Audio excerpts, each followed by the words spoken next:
قوم لوط، انہوں نے ایک ایسی برائی کو ایجاد کیا جو دنیا میں کسی قوم نے نہ کیا تھا، ایسی بدکاری جس کی مثال تاریخ میں کہیں نہیں ملتی۔ اس قوم نے ایسا کیا کام کیا تھا اور ان کا کیا انجام ہوا؟ حضرت لوط علیہ السلام اللہ کے نبی تھے۔ آپ کے والد کا نام حاران تھا جو تعریف کے بیٹے تھے۔ میرے عزیز دوستو، اللہ تعالیٰ نے انسانوں کو اور جانوروں کو جوڑا جیسے نر اور مادہ انسانوں میں مرد اور عورت بنے، تاکہ وہ دونوں ایک دوسرے کو جائز طریقے سے خوشی دے سکیں۔ حضرت لوط علیہ السلام ابراہیم علیہ السلام کے زمانے کے نبی ہیں، گویا آپ ابراہیم علیہ السلام کے بھتیجے ہیں۔ آپ کو اللہ تعالیٰ نے ایک ایسی قوم کی طرف بھیجا جو فلسطین، بیت المقدس یا جارڈن کے آس پاس بنی ہوئی تھی، جسے سمود کہا جاتا تھا۔ یہ ہری بھری اور شاداب تھی اور یہاں پر ہر طرح کا اناج، غلہ اور پھلوں کی کثرت تھی۔ کیا قوم کے لیے لوط علیہ السلام کو نبی بنا کر بھیجا گیا ہے، اس لیے اس قوم کو قوم لوط کہا جاتا ہے۔ کیا قوم میں ایسی برائی پائی جاتی تھی جو ان سے پہلے دنیا کی کوئی بھی قوم میں نہیں پائی گئی؟ اس قوم کے مرد اپنی نفسانی خواہش کو پورا کرنے کے لیے مردوں کے پاس جاتے تھے۔ وہ ہومیو سیکسوالٹی اور یہ بے حیائی اور برائی اتنی عام ہو گئی تھی کہ وہ اپنے اس برے کام کو برا نہیں سمجھتے تھے، بلکہ اس پر فخر کیا کرتے تھے۔ روایتوں میں آتا ہے کہ اس بے حیائی کے کام کی شروعات شیطان نے کی۔ وہ ایک خوبصورت نوجوان بن کر آیا اور اپنے ساتھ وہاں کے مردوں کو برا کام کرنے کے لیے بہکایا، اور اس طرح قوم لوط میں یہ برائی پیدا ہو گئی۔ وہ لوگ عورتوں کو چھوڑ کر مردوں سے اپنی ہوس پورا کرنے لگے۔ روئے زمین پر یہ برا کام لوط علیہ السلام کی قوم سے شروع ہوا تھا، اس لیے آج بھی اس برے کام کو لاوت کے نام سے جانا جاتا ہے۔ حضرت لوط علیہ السلام نے اپنی قوم کی اصلاح کی بہت کوشش کی۔ کئی برس ان کے بیچ میں رہ کر دین کی دعوت دیتے رہے، ہدایت کرتے رہے، اللہ تعالیٰ کے عذاب کی دھمکی دیتے رہے، لیکن ان کی قوم پر کوئی اثر نہ ہوا۔ حضرت لوط علیہ السلام نے کہا، اے میری قوم، تم لوگ ایسا برا اور بے حیائی کا کام کر رہے ہو جو آج تک دنیا میں کسی نے نہ کیا۔ یہ بہت گناہ کا کام ہے۔ تم اپنی عورتوں کو چھوڑ کر مردوں کے پاس جاتے ہو۔ اگر تم اپنے اس برے کام سے باز نہ آئے تو مجھے ڈر ہے ایک دن تمہیں اللہ تعالیٰ کا عذاب آ گھیرے گا۔ میں تم سے اپنے اجر، دعوت حق دینے کی کوئی قیمت نہیں مانگتا۔ میرا اجر تو میرے رب کے پاس ہے جو سارے عالم کا مالک ہے۔ اس پر ان کی قوم کے جو دولت مند بگڑیل یا امیر سردار تھے، انہوں نے کہا، ہمیں ہدایت مت کرو، بڑے پاک صاف بنتے ہو، اگر تم نے ہدایت دینا بند نہ کیا تو ہم تمہیں شہر سے نکال دیں گے۔ حضرت لوط علیہ السلام کی ہدایتوں کا جب ان کی قوم پر اثر نہ ہوا، سوائے تھوڑے سے لوگ کے جو ایمان لائے، تو لوط علیہ السلام نے اللہ تعالیٰ کی بارگاہ میں دعا کی، اے میرے رب، میں نے اپنی قوم میں دن رات تبلیغ کی اور انہیں تیرے عذاب سے ڈرایا، لیکن وہ اپنے کفر میں اور آگے بڑھ گئے۔ اے میرے رب، اب یہ ایمان نہیں لانے والے، اب ان کا فیصلہ تو ہی کر۔ اللہ تعالیٰ نے قوم لوط کو عذاب دینے کے لیے 2 فرشتے بھیجے۔ دونوں فرشتے جب نازل ہوئے تو پہلے ابراہیم علیہ السلام کے پاس پہنچے۔ پھر حضرت ابراہیم علیہ السلام کے ساتھ یہ واقعہ پیش آیا کہ حضرت ابراہیم علیہ السلام جنگل میں سیر کر رہے تھے۔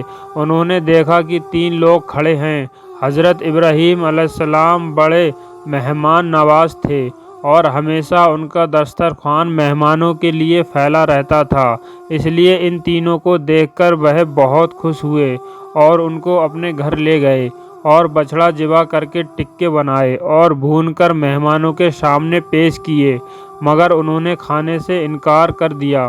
یہ دیکھ کر حضرت ابراہیم علیہ السلام نے سمجھا کہ یہ کوئی دشمن ہیں جو دستور کے مطابق کھانے سے انکار کر رہے ہیں، اور کچھ ڈرے کہ یہ آخر کون ہیں۔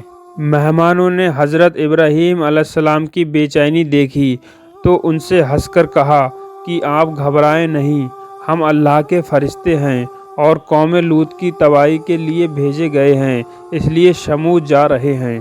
پھر فرشتے شام ہونے سے پہلے لوط علیہ السلام کے پاس دو کمسین اور خوبصورت نوجوان کی شکل میں پہنچے۔ وہ ان کے یہاں مہمان بن کر آئے۔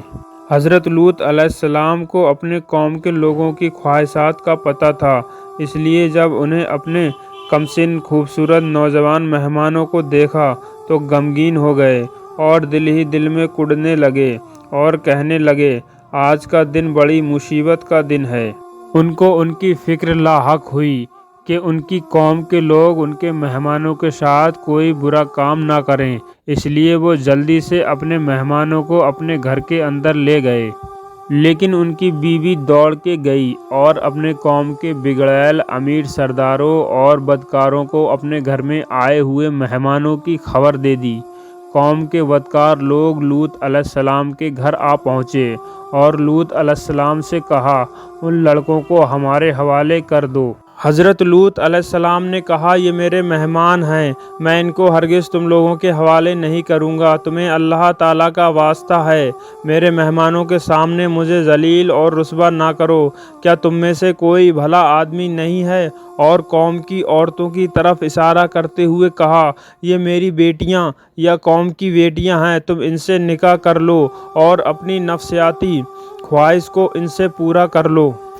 لیکن ان کی قوم کے لوگ نہیں مانے اور کہا، تم اچھی طرح جانتے ہو کہ ہم کیا چاہتے ہیں، ہم تمہیں کل صبح تک کی مہلت دیتے ہیں، کل صبح کے بعد تم ہمیں روک نہ پاؤ گے۔ یہ کہہ کر وہ لوگ چلے گئے۔ اپنی بے بسی پر حضرت لوط علیہ السلام کی آنکھوں میں آنسو آ گئے۔ وہ چاہ کر بھی اپنے مہمانوں کی حفاظت نہیں کر سکے، کیونکہ ان کی قوم کے بدکار لوگ تعداد میں زیادہ اور طاقتور تھے۔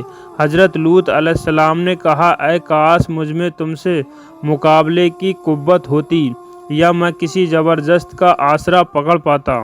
تب فرشتوں نے کہا، ہم عذاب کے فرشتے ہیں، اے لوط گھبرانے کی ضرورت نہیں ہے، ہم تک تو کیا، اب وہ تم بھی نہیں پہچان پاؤ گے۔ اللہ تعالیٰ نے ہمیں آپ کی قوم کو عذاب دینے کے لیے بھیجا ہے۔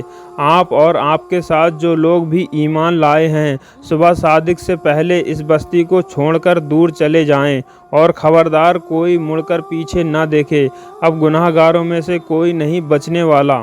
حضرت لوط علیہ السلام اور جو لوگ ان کے ساتھ ایمان لائے، بے صبح ہونے سے پہلے بستی چھوڑ کر دور جا چکے تھے۔ صرف حضرت لوط علیہ السلام کی بیوی پیچھے رہ گئیں، کیونکہ وہ بھی کافروں میں شامل تھیں۔ اب فرشتوں نے زمین کو اکھاڑ کر پلٹ دیا اور کئی کلومیٹر تک گہری زمین میں دھسا دیا، پھر ان پر پتھر اور تیزاب کی بارش کی۔ اس طرح ان گناہ گاروں کا نام و نشان مٹا دیا گیا اور کوئی بھی نہ بچ سکا۔ جہاں عذاب ہوا تھا وہ جگہ آج بھی موجود ہے، اسے ڈیڈ سی یا مارا ہوا سمندر کے نام سے جانا جاتا ہے، اور آج بھی اس پر جو عذاب ہوا تھا اس کی وجہ سے اس سمندر میں مچھلی تو کیا کوئی میڈک بھی پیدا نہیں ہوتا، اور اس کا پانی اتنا نمکین ہے کہ اس کو منہ سے لگا لو تو الٹی ہو جائے۔ اور کہا یہ بھی جاتا ہے کہ اس سمندر میں آج بھی کوئی ڈوبتا بھی نہیں۔ گناہ گاروں اور نافرمانوں کو اللہ تعالیٰ اس طرح عذاب دیتا ہے، زندگی میں بھی اور مرنے کے بعد بھی۔ لیکن افسوس کی بات ہے کہ انسان ایسی باتوں سے کوئی سبق نہیں لیتا۔ آج کچھ ماڈرن قسم کے لوگ اور یہود اور نصارہ اس برے کام کو برا نہیں جانتے اور ایسے برے کام کرنے والوں کو قانونی درجہ دیتے ہیں۔ اللہ تعالیٰ ہم سب کو ایسے برے کام اور ایسے برے خیالات سے بچائے۔ تو میرے عزیزو، اگر یہ ویڈیو آپ کو پسند آئی ہو تو ویڈیو کو ایک لائک کر کے اور ساتھ ہی چینل کو بھی سبسکرائب کر دیں۔ تو ملتے ہیں اگلی ویڈیو میں۔ اللہ حافظ۔